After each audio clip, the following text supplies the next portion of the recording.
ವಿಡಿಯೋದ ಮೂಲಕ 90ರ ದಶಕದಲ್ಲಿದ್ದಂತಹ ಆಮೆ ಅಂತಕ್ಕಂತಹ ಒಂದು ಪದ್ಯ ಭಾಗವನ್ನ ಸ್ಮರಿಸಿಕೊಳ್ತಕ್ಕಂತಹ ನೆನಪು ಮಾಡಿಕೊಳ್ತಕ್ಕಂಥ ಒಂದು ಪ್ರಯತ್ನವನ್ನ ಮಾಡೋಣ.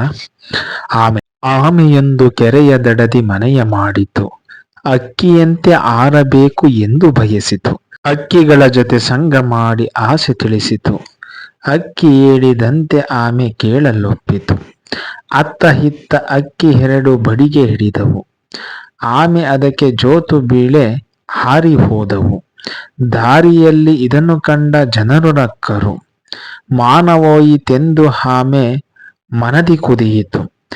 ನಕ್ಕ ಜನರ ಬೈಯಲೆಂದು ಬಾಯ ತೆರೆಯಿತು. ಮೇಲಿನಿಂದ ಕೆಳಗೆ ಬಿದ್ದು ಸತ್ತು ಹೋಯಿತು.